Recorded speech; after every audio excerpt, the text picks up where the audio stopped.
Okay, so the first thing you're going to learn when you barefoot water ski is to get up directly on the bar off the side of the boat.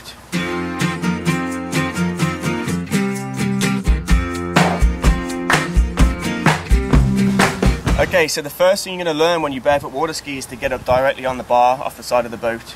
It's going to be relatively high. You're going to place your feet over the cable that leads to the nose of the boat.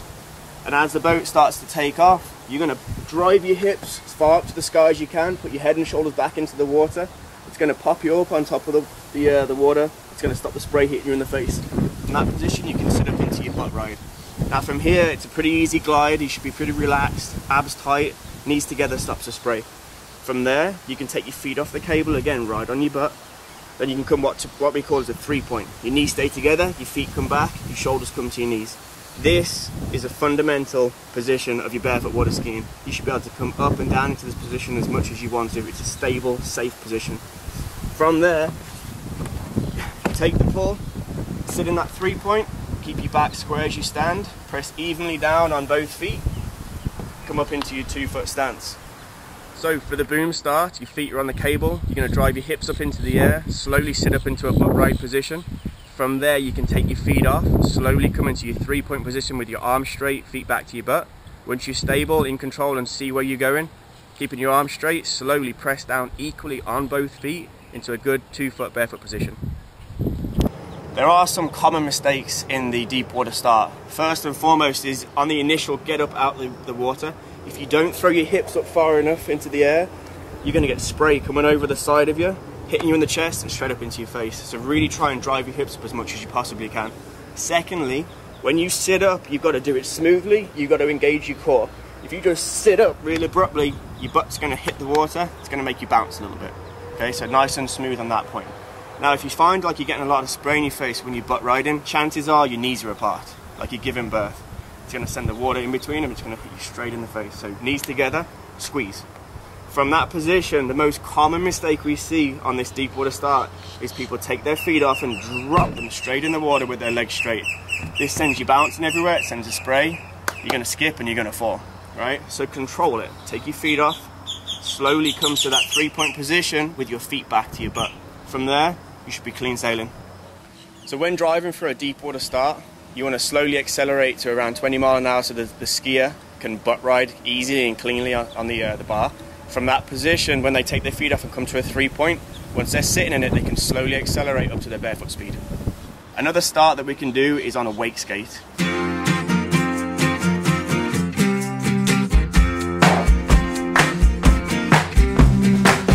From here, you can sit about 2/3 of the way back on the board, pinch your feet under the front, it's going to stop the board wobbling on the start. Once the boat takes off and you're up to maybe 10-15 miles an hour, you can take your feet off, place them in the water, and then sit there in that 3-point position. Knees together, stops any spray hitting you in the face, arms relaxed and straight, look where you want to go. From that position there, the driver can increase the speed to your barefoot speed, slowly push down equally on your feet. As you stand, the board will disappear out the back without you doing anything, and you can stand up into your 2-foot barefoot stance. So on the wake skate start, you want to be sitting about 2/3 of the way back, feet pinched underneath the front of the board to stop it moving from side to side. The boat can take off. When you feel steady and secure, put your feet in the water into a 3-point stance. As the boat increases speed and you feel comfortable, you can slowly press down with your arms straight, stand up to a normal barefoot position, and the board will disappear.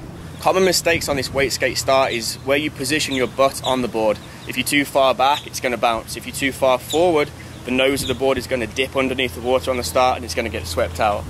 Apart from that, it's just down to the driver. As long as they keep it at a slow, steady speed until your feet are in the water, you'll be fine.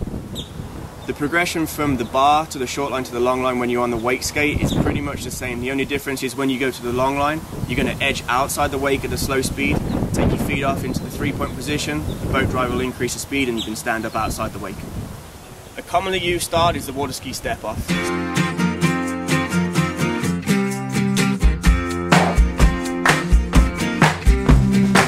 Stand up on the monoski. Once you're good and steady, you can place the bare foot in the water next to the other foot. Once you're in this good strong position, transfer the weight, slowly let the ski come back, place it in the water as that ski comes off, and you're barefooting. Okay, water ski step off. You're going to stand up on your monoski like you normally would. You're going to take that back foot out the binding and place it in the water next to your other foot. Once you transfer the weight all the way onto that bare foot, you can pick your foot out the binding, place it in the water next to the other one, and your 2-foot barefoot position. A common mistake in this step off is that when you take your foot out the binding, you can slam the foot down real hard in the water. That's going to make that foot sink, you're going to fall. So when you take it out, try and place it in the water as gently as you can. That way you're going to be safe. The progression from the step off from the boom to the long line is the same thing. The only difference is that when you're long line, you're going to edge outside the wake before you take your foot out the back binding. Then you can place it in the water and stand up.